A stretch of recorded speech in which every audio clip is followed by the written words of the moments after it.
maanta waxaan dhigan doonaa exercise-kii unit 1-ka ama cutubka koobaad leeliskiisii baynu casharkan kusoo koobi doonaa haddii aan la idmo haddaynu iskaba bilaabino qaybta 1.1-ka waxaa lagu weydiiyey write the short form u qor qaabkii soo gaabinta she is waxaa loo soo gaabinaya she apostrophe s ama we are not waxaa loo soo gaabinaya we aren't iyo wixii la midka ahaa qaabkii loo soo gaabin jiray soo aragnay ayaynu qaybtan ku arki doonaa iminka koobaad tusaale leenoo siiyey she is waxaa loo soo gaabiyay she apostrophe s labaad they are waxaa loo soo gaabinayaa they apostrophe r saddexaad it is not waxaa loo soo gaabinayaa it isn't afraad that is waxaa loo soo gaabinayaa that apostrophe s shanaad I am not waxaa loo soo gaabinayaa I apostrophe m not lixaad you are not waxaa loo soo gaabinayaa you aren't qaybta 1.2 haddaynu eegno waxaa layna weydiiyey write ku qor am is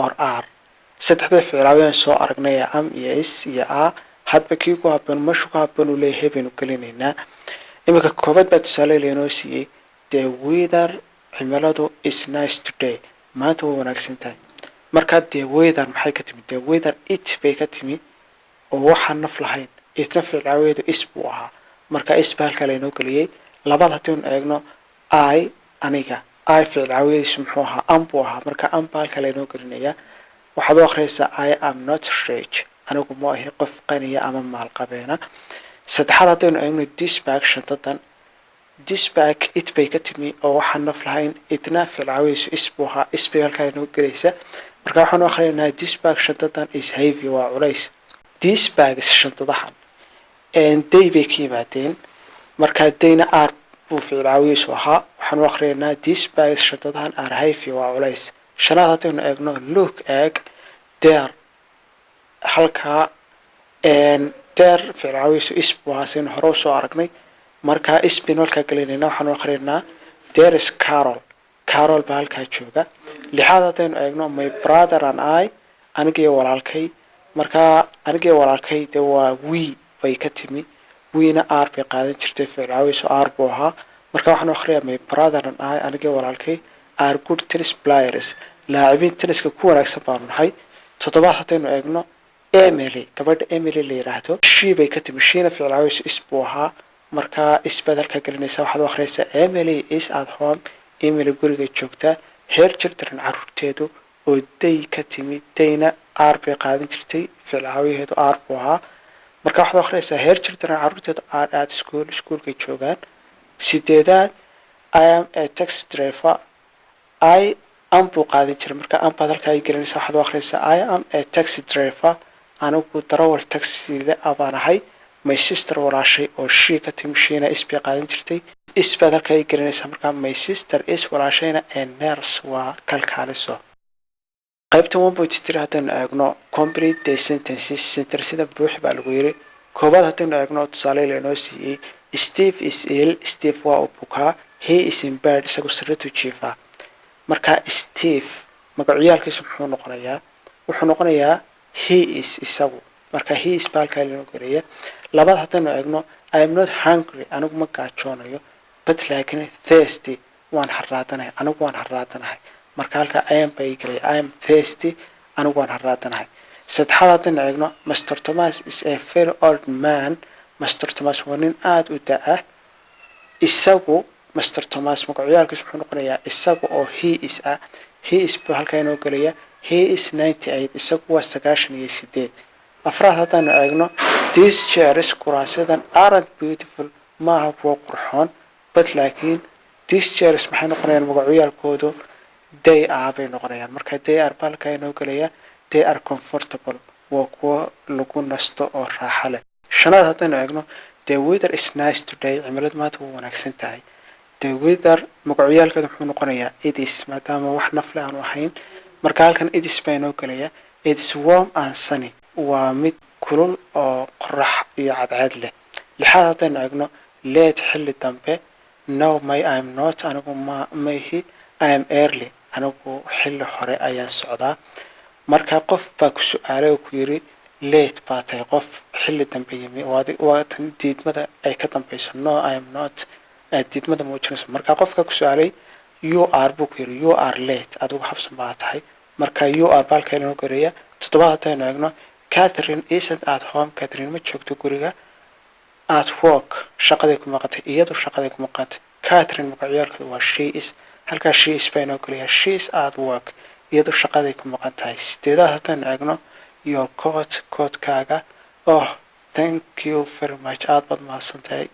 markaa qof baa ku yidhi waa kan koodkaaga, here is your coat, marka halkaa here is baa inoo gelayaa.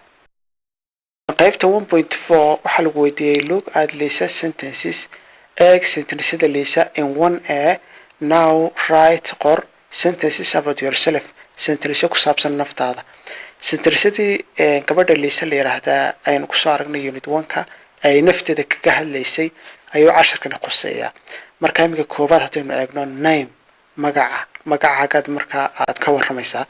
marka waxaad oranaysaa my name is Ahmed, aniga magacaygu waa Ahmed. my name is Sahra, anigu Sahra magacaygu weeye.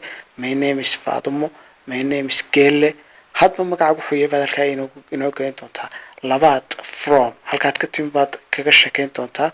waxaad oran doontaa I am from Hargeysa, anigu Hargeysa ka I am from Muqdisho, I am from Djibouti, I am from Jigjiga. hadba magaalada ka timi ayaad halkaa ku qori doontaa. saddexaad age, da'daadaad kaga warrami doontaa. waxaad oran doontaa I am 29, anigu 29 jir baan ahay. I am 30, anigu 30 jir baan ahay. I am 50, anigu 15 jir baan ahay. hadba da'daadaad halkaa aad gelin doontaa.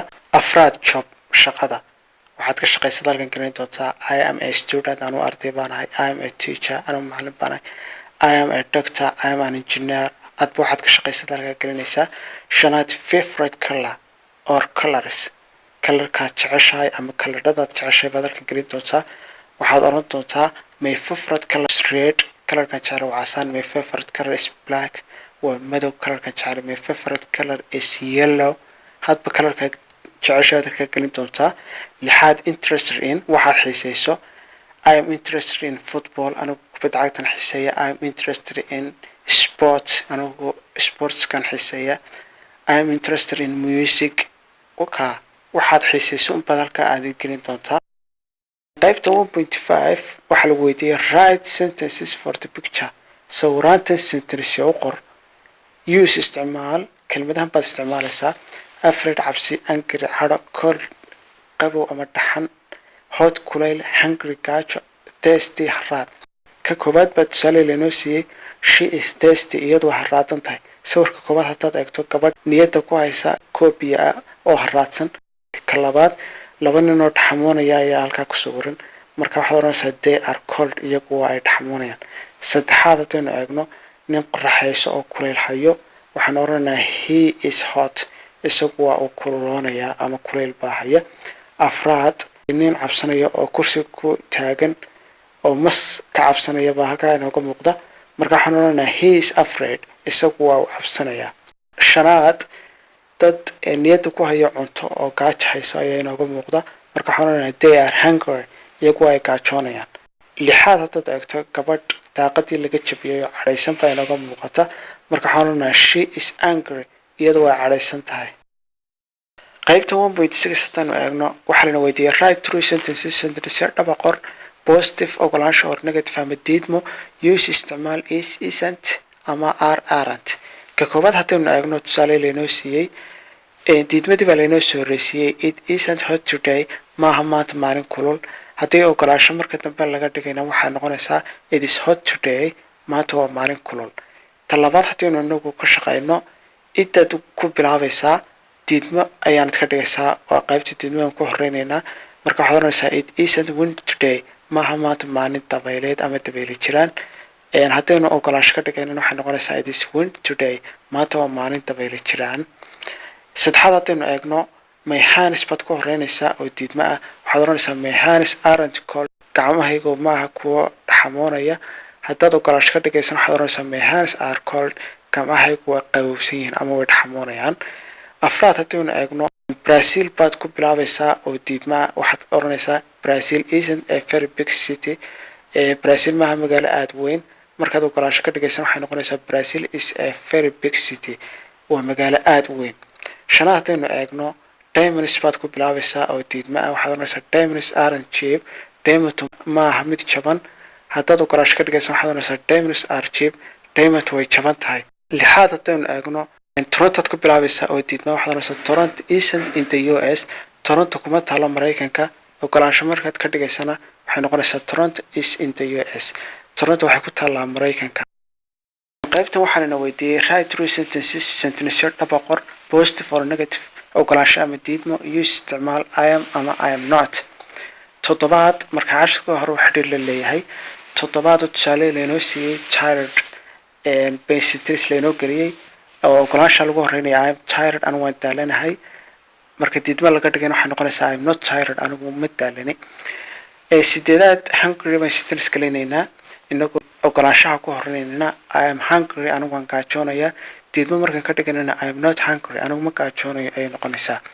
sagaalaad haddaynu eegno ay good swimmer dabaasha ku wanaagsan ayaynu sentence gelinaynaa.